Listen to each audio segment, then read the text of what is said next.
اس سلسلے میں سنائی ہے کہ مولانا نے فرمایا مجھے معلوم ہوتا ہے میں نے کچھ کام کیا، میں داد دیتا ہوں مولانا نے کام کیا، اور اس کام کی شہادت دور نبی میں ملتی ہے۔ جس نے کام کیا تھا سرکار کی عظمت کے سامنے انسانیت نے رقص کیا تھا۔ آج بھی اگر کوئی قرآن عظیم کو ان روایات کے مطابق پڑھائے گا جو صحابہ کی روایات تھی، تو آج بھی جو قرآن جان جائے گا وہ نبی پاک علیہ السلام کی بارگاہ پہ قربان ہو جائے گا۔ لیکن وہ پتہ نہیں قرآن پڑھانے کا ذوق کدھر سے آیا ہے کہ جو قرآن پڑھتا جاتا ہے تو سرکار میں عیب تلاش کرتا جاتا ہے۔ یہ صحابہ کے قرآن پڑھنے پڑھانے کا طریقہ تو نہیں ہے۔ یدل بہی کثیرن ویادی بہی کثیرا، یضل بہی کثیرا ویہدی بہی کثیرا۔ اللہ کریم اس قرآن عظیم کے ذریعے سے بہت ساروں کو ہدایت دیتا ہے، بہت ساروں کو گمراہ کر دیتا ہے۔ لیکن پوچھیں کہ گمراہ کن کو کرتا ہے اس قرآن کے ذریعے سے؟ قرآن سے تو کوئی گمراہ نہیں ہونا چاہیے۔ ہاں، جب قرآن عظیم سے پوچھا تو قرآن کہتا ہے وَمَا يُضِلُّ بِهِ إِلَّا الْفَاسِقِينَ۔ قرآن جو ہے نا، القرآن یفسر بعضہ بعضا، سب سے اعلیٰ تفسیر وہ ہوتی ہے جو قرآن اپنی تفسیر اپنی زبان میں خود کرے۔ پوچھا کہ کن کو گمراہ کرتا ہے؟ اللہ تعالیٰ فرماتے ہیں کہ اس قرآن کے ذریعے سے اللہ کسی کو گمراہ نہیں کرتا سوائے فاسقوں کے۔ فرمایا فاسق کا لفظ جو ہے کبھی عام گنہگار کے لیے آتا ہے، کبھی کافر کے لیے بھی آتا ہے۔ کافر کے لیے بھی لفظ فاسق استعمال ہوا ہے، جیسا قرآن عظیم کہتا ہے فَلَا تُصَلِّ عَلَىٰ أَحَدٍ مِّنْهُمْ مَاتَ أَبَدًا وَلَا تَقُمْ عَلَىٰ قَبْرِهِ إِنَّهُمْ كَفَرُوا بِاللَّهِ وَرَسُولِهِ وَمَاتُوا وَهُمْ فَاسِقُونَ۔ فاسق کا لفظ خاص طور پر کافر کے لیے بھی آیا ہے۔ جو نبی پاک علیہ السلام نے عبداللہ ابن ابی کا جنازہ پڑھ لیا تھا نا، کہ اس نے کبھی احسان کیا تھا تو حل جزاء الاحسان الا الاحسان، احسان کا بدلہ احسان کے ساتھ دیا کرتے ہیں۔ سرکار نے منافق کو بھی، اس نے کبھی آپ کے چچا جان کے لیے پوری قمیص یا قمیص کا کچھ حصہ حضرت عباس کو پیش کیا تھا۔ یہ مشہور ہے کہ اس نے جناب امیر حمزہ رضی اللہ عنہ کے کفن کے لیے پیش کیا تھا۔ یہ غلط ہے، اس لیے کہ شہید کو تو کفن ڈالا ہی نہیں کرتے۔ اکھیاں تاڑے لگیاں ویکھن رستہ یار سجن دا، عاشق ادے شہید محمد نہیں محتاج کفن دا۔ شہید کو تو کفن ڈالتے نہیں۔ تو حضرت امیر حمزہ رضی اللہ عنہ کو سرکار فرمایا کہ سید الشہداء حمزہ، شہیدوں کا سردار حمزہ ہے، تو ان کو تو کفن نہیں ڈالا گیا۔ حضرت کے چچا حضرت عباس جو تھے، بدر کی جنگ میں ان کا کرتا پھٹ گیا تھا، یا پورا کرتا یا کرتے کا کچھ حصہ دیا۔ تو سرکار تو علیہ السلام نے اس کی موت کے موقع پر اپنی قمیص اتار اس کے گلے میں پہنائی۔ واہ قمیص مصطفیٰ صلی اللہ علیہ وسلم کہ سر سے عذاب پڑتا، پاؤں سے نکل جاتا ہے، لیکن بدن کے اس حصے کو ٹچ نہیں کرتا جس سے کہ سرکار کی قمیص لگی ہوئی ہے۔ اس سے یہ پتا چلا کہ تبرکات کچھ فائدہ دیتے ہیں، وگرنہ سرکار کبھی نہ پہناتے۔ سرکار کا خود پہنانا دلیل ہے کہ تبرکات فائدہ دیتے۔ پھر حالت کفر میں کوئی وسیلہ فائدہ نہیں دیتا، پر اس حالت میں قمیص فائدہ دے رہی ہے۔ پتا چلا کہ تمام قاعدے اس بات کی حمایت کرتے ہیں کہ حالت کفر میں کوئی وسیلہ فائدہ نہیں دیتا، لیکن بعظمت مصطفیٰ تیری ذات قانون سے بالا دست ہے، اگر تو حالت کفر میں بھی کسی کو فائدہ پہنچانا چاہے تو پہنچتا ہے۔ صحابہ کی بحث میں امام بدر الدین عینی رحمۃ اللہ نے عینی شرح ہدایہ میں، عینی شرح بخاری میں باقاعدہ اس پر بحث کی حضرت صحابہ کی حدیث کے سلسلے میں کہ کیا معنی ہے کہ حالت کفر میں کسی عمل کا فائدہ نہیں پہنچتا۔ یہ عمل کی مثال نہیں، یہ توسل کی مثال کہ عمل اس کا کچھ نہیں ہے، سرکار غیر ہے اس کا، تو سرکار کا کرتا بھی سرکار کا غیر ہے، تو دو غیر مل کے کسی کی مدد کرنا چاہتے ہو، حالت کفر میں فائدہ پہنچتا نہیں پہنچتا ہے نا بات۔ فکر و نظر کی قیامت ہے کہ نہیں؟ ہاں، قاعدے سارے پیچھے رہ جاتے، قمیص مصطفیٰ آگے نکل جاتی ہے۔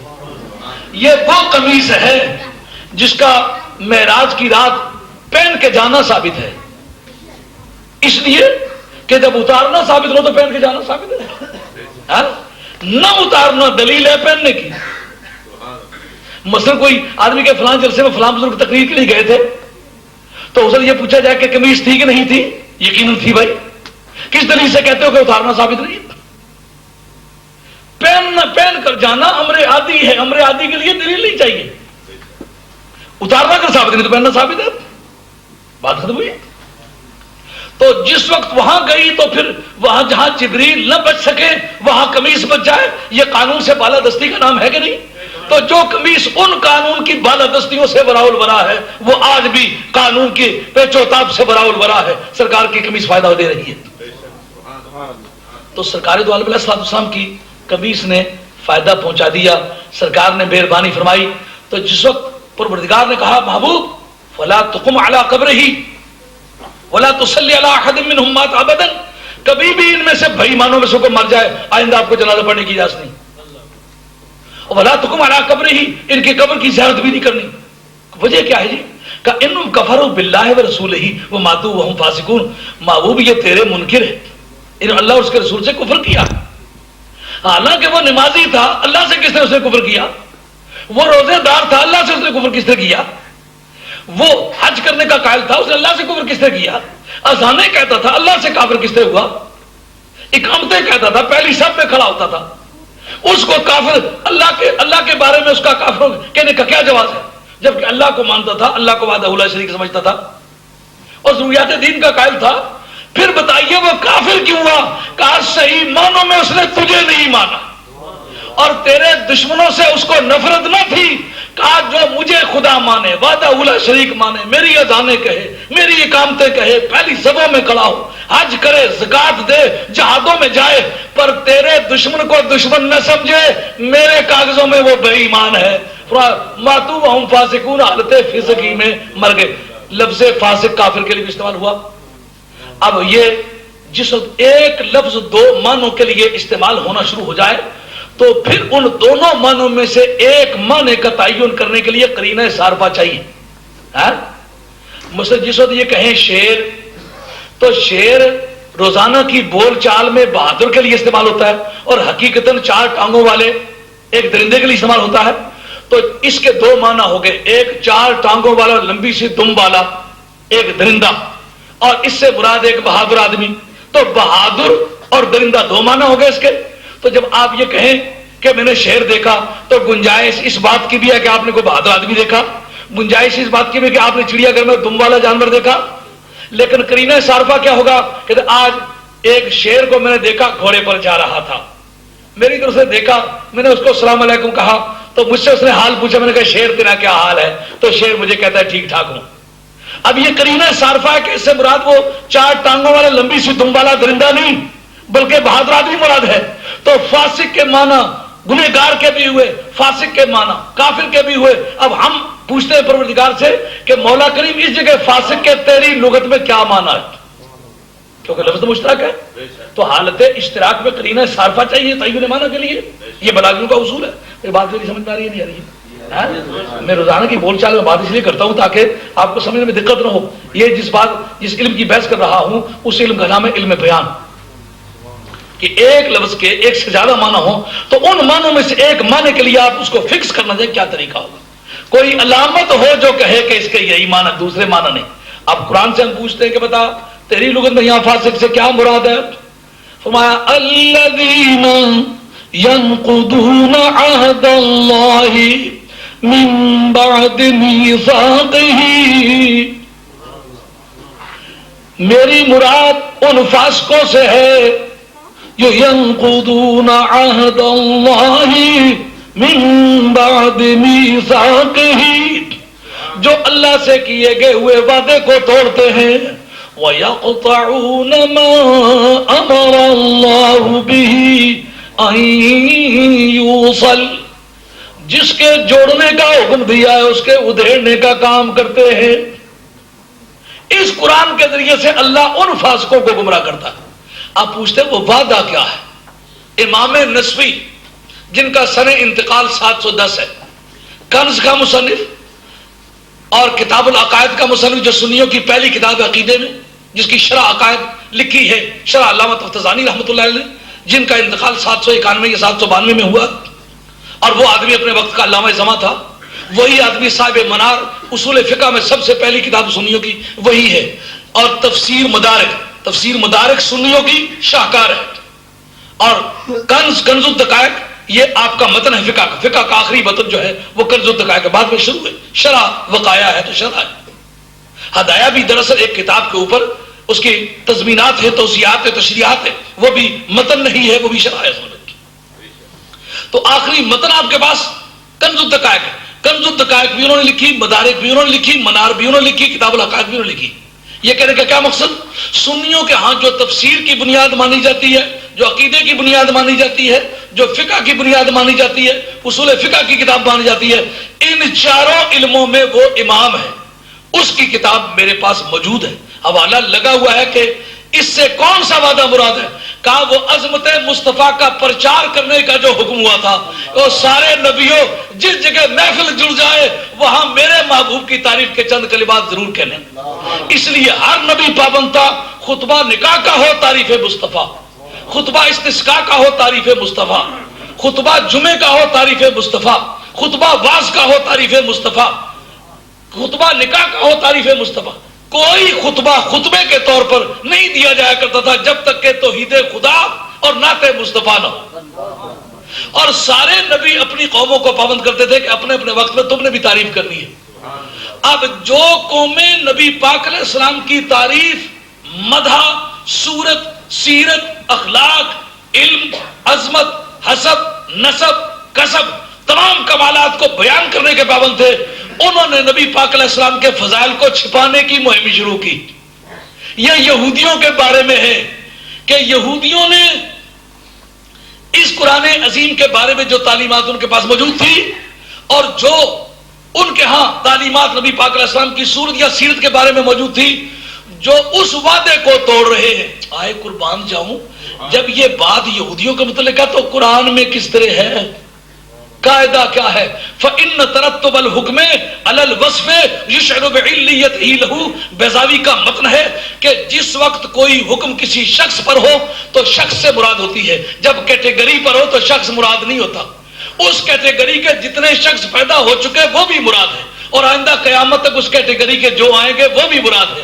رب نے کہا یہودی کا نام لیتا تو یہودی مراد ہوتے، ان کے کام کا نام لیا، ان کی کیٹیگری کا نام لیا، یعنی عظمت مصطفیٰ کو چھپانے، عظمت مصطفیٰ کو روکنے، عظمت مصطفیٰ کو ٹوکنے، عظمت مصطفیٰ کو بگاڑنے، عظمت مصطفیٰ کو گھٹانے کا کام جس قوم نے کیا، پہلے کیا تو بھی وہ یہی تھی، آج کر رہی ہے تو بھی یہی ہے، اور قیامت تک کرے گی تو بھی اسی کھاتے میں ہوگی۔ کیا کہ جو قرآن پڑھے گی تو گمراہی بڑھتی جائے گی، جو قرآن پڑھتے جائیں گے خشکی بڑھتی جائے گی۔ کئی لوگ 10-12 روزانہ کی منزل ہے، لیکن جب ان کی صورت دیکھو تو لعنت پر ہنس رہی ہے، رخ نامراد پر حیرت ہوتی ہے۔ یار 10-12 قرآن مجید روزانہ پڑھنے والا چہرہ دیکھو تو 10 سالوں پر پہلی زیارت سے گھٹ جاتی ہے، کیسی خوفناک صورت ہے۔ ہاں تو قرآن عظیم نے یہ بتایا کہ مدح مصطفیٰ کو روکنے والا اگر قرآن بھی پڑھے تو نتیجہ کوئی مفید نہیں نکل پائے گا۔ اب دونوں کو اکٹھا کرو۔ جس نے سورہ یوسف پڑھائی وہ صحابی تھا، اس کا پڑھانا جسٹیفائیڈ ہے، اس کا کریڈٹ سرکار دو عالم السلام کے مشن کو ملا۔ ہم نے ذوق ہے سمجھ لیا صحابہ کا کہ جنہوں نے قرآن محبت رسول سے پڑھایا، قوم اٹھ کے قرآن پڑھ کے رقص حضور کی بارگاہ میں کرتی ہے، اور جو آدمی نبی پاک علیہ الصلوۃ والسلام سے بغض رکھ کے قرآن مجید پڑھاتی ہے، جو قرآن پڑھاتی جاتی ہے تو خشکی بڑھتی جاتی ہے۔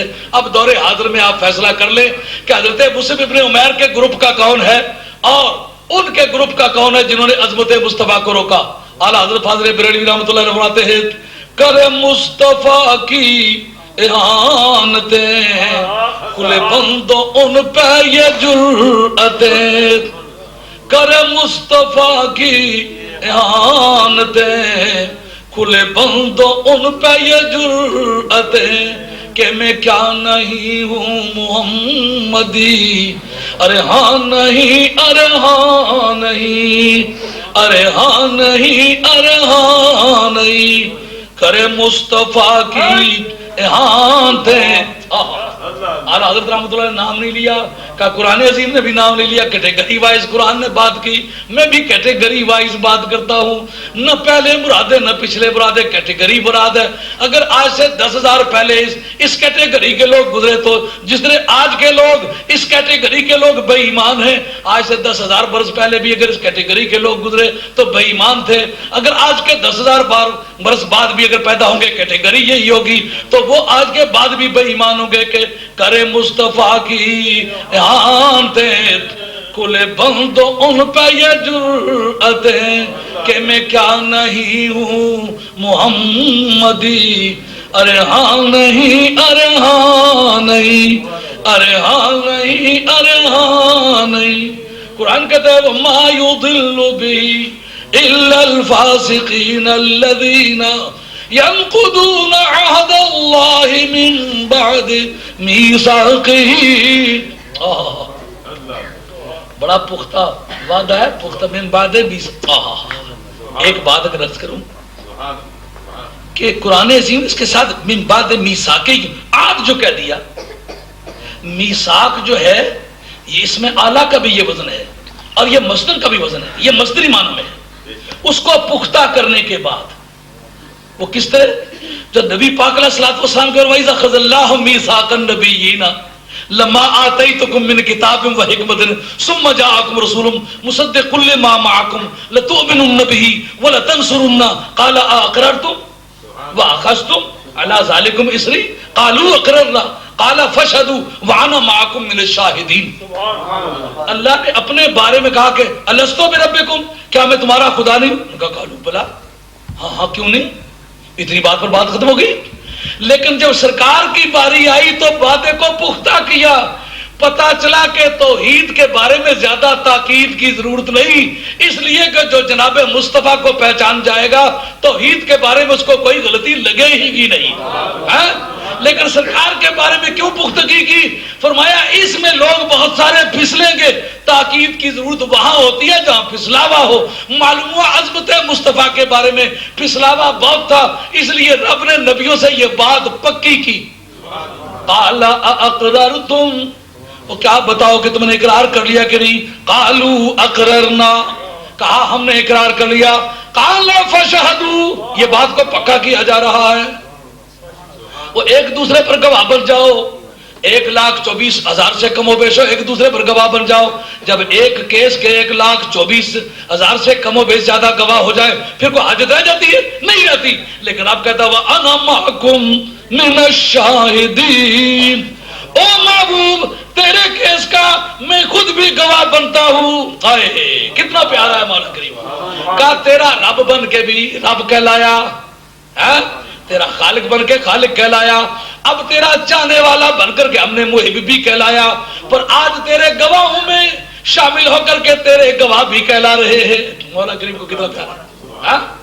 آگے اس کے بعد ایک رولنگ دی، فرمایا فَمَن تَوَلَّى بَعْدَ ذَلِكَ فَأُولَئِكَ هُمُ الْفَاسِقُونَ۔ اور قرآن مجید نے اپنا ترجمہ خدا جانتا خود قرآن نے کہہ دیا فَمَن تَوَلَّى بَعْدَ ذَلِكَ فَأُولَئِكَ هُمُ الْفَاسِقُونَ۔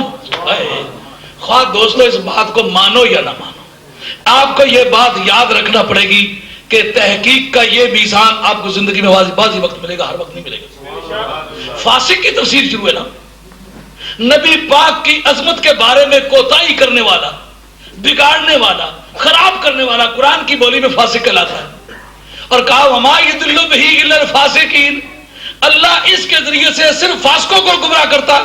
سرکار کے بارے میں جب وہ وعدہ پختہ ہو چکا، رب نے رولنگ دی، فرمایا اس کے بعد جو پھسلے گا فَأُولَئِكَ هُمُ الْفَاسِقُونَ۔